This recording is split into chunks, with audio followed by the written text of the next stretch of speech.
Today has been a very exciting day for me. Number one, I moderated a panel this morning about the great white wines and rosés of southern Italy. And we tasted 12 really spectacular wines, and considering the quality, they were extreme bargains. There was only one wine that was over $30. All the rest were amazing prices for the level of quality. It was, I think for many people, it's a surprise to discover that there are really delicious white wines from southern Italy. People are familiar now with many of the great red wines from southern Italy, but don't really think that they should look to southern Italy for white wines. But I think what was clear in the panel, the wines that we were tasting, was that these were delicious. When we asked the audience, naturally I had other panelists who were also there, but when we asked the audience, how many people like this wine, all the hands went up. How many people like the second wine? All the hands went up. How many people like the third wine? All the hands went up. So that was pretty much what happened, and I know that afterwards several people told me there were a number of wines that they had never had before. I'm the wine critic for Bloomberg News, which is, of course, international, and has, in fact, 152 bureaus around the world. The people who read Bloomberg are young and older professional investors, bankers, people like that, and they are very concerned about wanting to know about wine. All of them eat out, and they eat out a lot, and so therefore they need to have information about what wines might be appropriate. Plus, they're very curious readers. They want to know what's new. They want to know what's with it.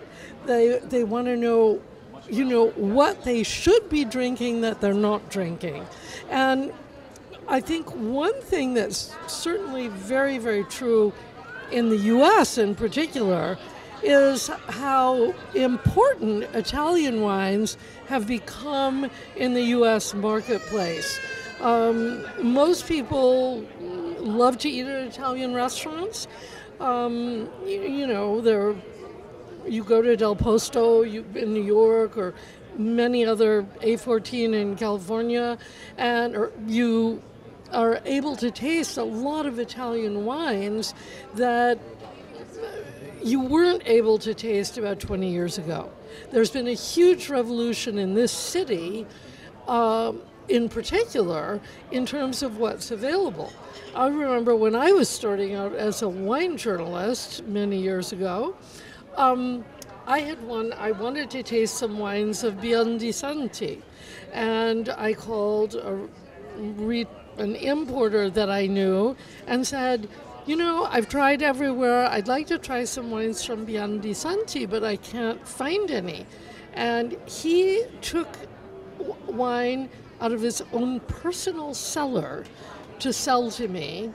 In fact, he wouldn't take any money because he said if I could ask for it, I deserved to taste it. That shows how very much things have changed. And so I think now, especially for New York and the U.S., it's a matter of widening the number of wines and the types of wines from Italy that people know about. They know Super Tuscans, they know Barolo, they know Chianti, they know those wines, but they don't necessarily know Greco di Tufo, Fiano di Avellino. One of the biggest success stories of most recent times, especially in New York, is the wines of Mount Etna. And the Etna Rosso wines have become a huge thing. My readers who read my column at Bloomberg want to know about those developments. They want to know what's next, because that's the kind of people they are. What's new about the market here in the U.S.? Well, I think one of the biggest things that's new in the market here is the number of restaurants that have really good by the glass lists. And this is a great way for people, for especially for young people who don't know a lot about wine and don't have a lot of money. It's a really great way for them to become familiar with and discover what they like. Because if you go to, it used to be that there were a handful of wines on restaurant wine lists that were served by the glass, and they were the most obvious choices. They weren't particularly interesting, they were big brands. So I think that idea of all these wines by the glass has opened up a lot of possibility for people to discover new and interesting wines. I think that's one thing. I would say that the other thing is wine bars, and there is a proliferation of wine bars where the same thing is true. That is, there are so many wines by the glass, you can discover things, and I think there's a younger generation in the U.S. now that loves wine, is willing to spend a lot of money on wine, and who are adventurous. And that means that a country like Italy, which has, some say 1,000 varieties, some say, 500, whatever, it's a huge number. And so it requires people wanting to discover, to find out about those things. You can't have people who aren't adventurous, because then they'll just stick to the same names they're familiar with. Italy rewards the adventurous. If you love to taste new and interesting things, Italy has plenty for you.